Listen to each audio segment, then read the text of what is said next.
Welcome to KRR kitchen. இன்றைக்கி நம்ம கிச்சனில் நல்ல ஒரு அருமையான இட்லி பொடி ரெசிபி தான் பார்க்க போகிறோம். இன்றைக்கி நம்ம தேங்காயை வச்சு தேங்காய் இட்லி பொடி எப்படி செய்கிறது தான் பார்க்க போகிறோங்க. இந்த இட்லி பொடி பார்த்திங்கன்னா இட்லி தோசை கூட வச்சு சாப்பிட்றப்ப நல்ல வாசனையாக டேஸ்ட்டாக அருமையாக இருக்குங்க. அதே சமயம் பார்த்திங்கன்னா நல்ல சூடான சாதத்தில் இந்த இட்லி பொடி சேர்த்து கொஞ்சமாக நல்லெண்ணெய் அப்படி இல்லைன்னா நெய் சேர்த்து நம்ம பிசைஞ்சு சாப்பிடும்போது அவ்வளோ ஒரு அருமையாக இருக்கும். டேஸ்ட்டு ரொம்பவே சூப்பராக இருக்குங்க. எப்படி செய்கிறது நம்ம வீடியோக்குள்ளே போய் பார்ப்போம். அதுக்கு முன்னாடி நம்ம சேனலை இப்போ தான் ஃபஸ்ட் டைம் பார்க்குறீங்கன்னா சப்ஸ்கிரைப் பண்ணி வச்சுக்கோங்க. கூடவே பெல் சிம்பல் ப்ரெஸ் பண்ணி ஆளுங்கிற ஆப்ஷனையும் ப்ரெஸ் பண்ணி வச்சுக்கோங்க. அப்போ தான் நான் போகிற வீடியோஸ் எல்லாம் உங்களுக்கு தொடர்ந்து நோட்டிஃபிகேஷனில் உடனுக்குடனே கிடச்சிட்டு இருக்கும். இப்போ வாங்க இந்த தேங்காய் இட்லி பொடி எப்படி செய்கிறதுன்னு பார்த்துடலாம்.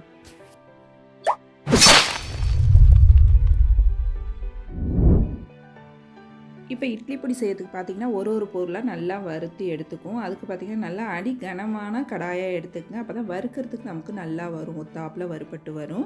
அடி பிடிக்காமல் நல்லா வறுத்து எடுக்கலாம். இப்போ இதில் பார்த்திங்கன்னா 1 கப் அளவுக்கு நான் தேங்காய் துருவல் எடுத்திருக்கேன். நீங்கள் வந்து ஃபஸ்ட்டு தேங்காய் துருவலை அளந்து எடுத்துக்குங்க. எந்த அளவுக்கு உங்களுக்கு தேவையோ அதுக்கு தகுந்த அளவு ஒரு கப்லேயோ இல்லை ஒரு டம்ளர்லேயோ அளந்து எடுத்துக்குங்க. அதுக்கப்புறம் அதுலேயே எல்லா மெஷர்மெண்ட்டும் நான் சொல்ல அளந்து எடுத்துக்கலாம். இப்போ இந்த தேங்காயை வந்து அடுப்பில் சேர்த்து அடுப்பு தீயை மீடியம் ஃப்ளேமில் வச்சு நல்லா கைவிடாமல் வறுத்து கொடுத்துட்டே இருங்க. அந்த தேங்காயில் உள்ள ஈரப்பதம்லாம் போய் தேங்காய் வந்து ஒரு லைட் ப்ரௌனாக மாறி வரும். அப்படியே கலன்னு பாருங்கள், உதிரியாக இருக்குது பாருங்கள். இந்த அளவுக்கு வறுத்து எடுத்துக்கணும். நம்ம தீயை கூட வச்சு வறுத்திங்கன்னா காந்தி போயிடும், ஆனால் வறுப்பட்டு வராது. அதனால் குறைவான தீயில் நல்லா இது போல் வறுத்து எடுத்துக்குங்க. இந்த இடத்துல உங்கள்கிட்ட கொப்பரைக்காய் கிடச்சிச்சு அப்படின்னா அதில் செய்யுங்க, டேஸ்ட் இன்னும் சூப்பராக இருக்கும். எல்லாருக்கும் கொப்பரைக்காய் கிடைக்காது, அதனால தான் நான் இந்த தேங்காயில் உங்களுக்கு செஞ்சு காட்டியிருக்கேன். இந்த பொடிக்கு பார்த்திங்கன்னா ஒரு சில பொருள்லாம் வந்து எண்ணெயில் வறுத்தா மட்டும்தான் நமக்கு நல்லா வறுப்பட்டு வரும். அதுக்காக 1 டீஸ்பூன் அளவுக்கு எண்ணெய் சேர்த்துருக்கேன். இதில் வந்து கொஞ்சமாக கட்டி பெருங்காயம் சேர்த்துருக்கேன். இது உங்கள்கிட்ட தூள் பெருங்காயம் இருக்குது அப்படின்னா நீங்கள் பொடியை அரைக்கும் போது சேர்த்துக்கலாம். கட்டி பெருங்காயம்னா இது போல் பொரித்து நம்ம எடுத்து வச்சுக்கணும். திரும்பவும் அதே எண்ணெயில் பார்த்திங்கன்னா ஒரு சின்ன நெல்லிக்காய் சைஸ் புளி கொஞ்சமான அளவு சேர்த்தோம்னா போகிறோம். புளி எதுக்கு சேர்க்குறோம் அப்படின்னாக்கா இந்த பொடியை வந்து நம்ம சாப்பாட்லேயும் சேர்த்து சாப்பிட்றதுக்கு நல்லாயிருக்கும். சாப்பாட்டு கூட சேர்த்து சாப்பிட்றப்ப லேசான புளிப்பு சுவை இருந்துச்சுன்னா நமக்கு நல்லாயிருக்கும் பொடி சாப்பிட்றதுக்கு. அதுக்காக தான் புளி சேர்க்குறேன். இது நீங்கள் டிஃபன் ஐட்டத்துக்கு மட்டும் போகிறோம் அப்படின்னு நினச்சிங்கன்னா புளி சேர்க்கணுன்ற அவசியம் இல்லை. இப்போ அதே எண்ணெயில் பார்த்திங்கன்னா ஒரு 10 வரமிளகா சேர்த்துக்கிறேன். இது கூடவே ஒரு 4 காஷ்மீரி சில்லி சேர்த்துக்கிறேன். இது வந்து சும்மா கலருக்காக தான் சேர்க்குறேன். இந்த வரமிளகா பார்த்திங்கன்னா உங்கள் காரத்துக்கு தகுந்த அளவு சேர்த்துக்குங்க. நீங்கள் எடுக்கக்கூடிய தேங்காய்க்கு பொறுத்த அளவு காரத்தை சேர்த்துக்கணும். இப்போ சேர்த்து இதையும் நல்லா வறுத்து எடுத்துக்குவோம். இப்போ எல்லா பொருளுமே பார்த்திங்கன்னா நீங்கள் அடுப்பு தீயை குறைச்சி வச்சு தான் வறுக்கணும்.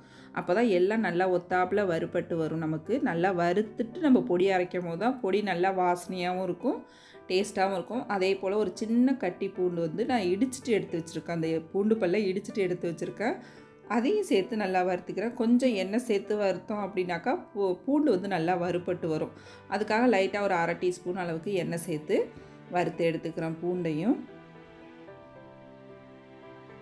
நல்லா அடுப்பு தீயை குறைச்சி வச்சு நல்லா இது போல் செவக்க வறுத்து எடுத்துக்குங்க. தோலோடையே சேர்த்துக்குங்க. அப்போ தான் நல்லா வாசனையாகவும் டேஸ்ட்டாகவும் இருக்கும். இப்போ அதிலே பார்த்திங்கன்னா ஒரு 4 கொத்து கருவேப்பிலை எடுத்து வச்சுருக்கேன். நல்லா கழுவிட்டு காய வச்ச கருவேப்பிலை இது. அது ஒரு 4 கொத்து அளவு இருக்கும். இப்போ இதையும் சேர்த்து நல்லா வறுத்து எடுத்துக்குவோம். இதுக்கப்புறம் நம்ம எந்த பொருளுக்கும் எண்ணெய் சேர்க்க வேணாம், ட்ரையாகவே வறுத்து எடுத்துக்கலாம். இந்த பூண்டு பெருங்காயம் இதெல்லாம் வறுக்கிறதுக்கு மட்டும் எண்ணெய் சேர்த்துக்கணும்.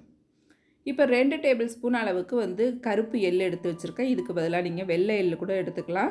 நல்லா எள் படப்படன்னு பொரியிற வரைக்கும் நல்லா வறுத்து எடுத்துக்கணும். நல்லா வாசனை வரும் எள் பொரிஞ்சி, அது வரைக்கும் நம்ம வறுத்து எடுத்துக்கணும். இப்போ இதையும் அதே பிளேட்டுக்கு மாற்றி ஆற வச்சுக்குவோம். இப்போ நம்ம 1 கப் அளவு தேங்காய் எடுத்தோமா, அதுக்கு 1/4 கப் அளவுக்கு உளுத்தம்பருப்பு சேர்த்தோம்னா போகிறோம். அதிகமான அளவு நம்ம சேர்க்க வேணாம். தேங்காயோட அளவு அதிகமாக இருந்தால் தான் பொடி டேஸ்ட்டாக இருக்கும். 1/4 கப் அளவுக்கு உளுத்தம்பருப்பு சேர்த்தா போகிறோம். உளுந்தும் பார்த்திங்கன்னா நல்லா இந்த அளவுக்கு பொன்னிறமாக செவக்கிற வரைக்கும் நல்லா வறுத்து எடுத்துக்கணும். அப்போ தான் நல்லா வாசனையாகவும் டேஸ்ட்டாகவும் இருக்கும். திரும்பவும் அதே கடாயில் 1/4 கப் அளவுக்கு கடலைப்பருப்பு எடுத்துருக்கேன். இதெல்லாம் வந்து பார்த்திங்கன்னா எண்ணெய் சேர்க்க வேணாம், ட்ரையாகவே வறுத்து எடுத்துக்கலாம். இதுவும் நல்லா பொன்னிறமாக செவந்து வர வரைக்கும் வறுத்து எடுத்துக்குங்க. எல்லா பொருளுமே அடுப்பு தீயை குறைச்சி வச்சு வறுத்து எடுத்துக்குங்க. இப்போ எல்லாம் வறுத்தாச்சு. இது வந்து நல்லா நம்ம ஆற வச்சு எடுத்துக்கணும். கொஞ்சம் கூட சூடு இல்லாமல் அடுப்பை ஆஃப் பண்ணிவிட்டு அதே கடாயில் இந்த பொடிக்கு தேவையான அளவு உப்பு 1/2 டீஸ்பூன் அளவுக்கு நான் எடுத்து வச்சுருக்கேன். நீங்கள் எடுக்கக்கூடிய அளவுக்கு தகுந்த அளவு உப்பு சேர்த்து லைட்டாக அந்த ஈரப்பதம் போகிறதுக்கு மட்டும் கடாயில் உள்ள சூட்லேயே வறுத்து விட்டோம்னா போகிறோம். இப்போ எல்லா பொருளையும் நம்ம ஆற வச்சு எடுத்துட்டு பொடி எப்படி அரைக்கிறதுன்னு பார்ப்போம்.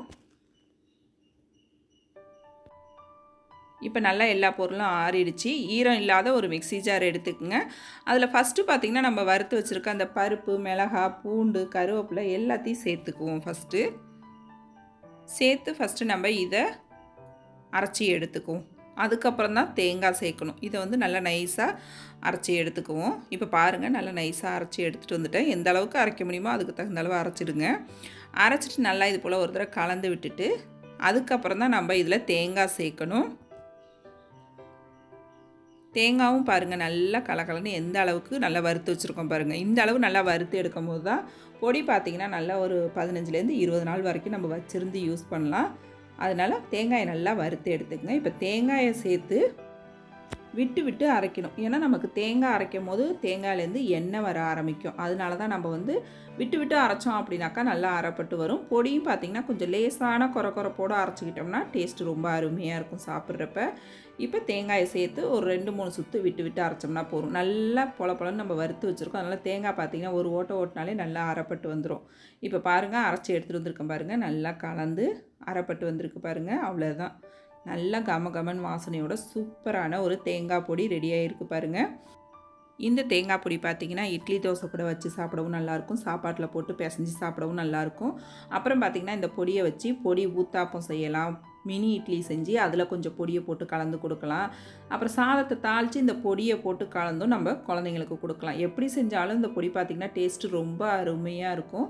நல்லா ஒரு 10லேருந்து 15 நாள் வரைக்கும் நம்ம வெளியிலே வச்சுருந்து யூஸ் பண்ணலாம். இதே பொடியை வந்து நீங்கள் ஃப்ரிட்ஜில் வச்சு நல்லா ஒரு மாதத்துக்கு மேலே ஃப்ரிட்ஜில் வச்சு கூட யூஸ் பண்ணலாம். ரொம்ப அருமையாக இருக்கும். டேஸ்ட்டு மாறாது. நல்லா ஈரம் இல்லாத இது போல் ஒரு கண்ணாடி பாட்டிலில் போட்டு ஸ்டோர் பண்ணி வச்சிட்டிங்க அப்படின்னாக்கா ரொம்ப நாள் வரைக்கும் இதை வச்சுருந்து யூஸ் பண்ணலாம். அதே போல் தேங்காயை நல்லா வறுத்துருங்க.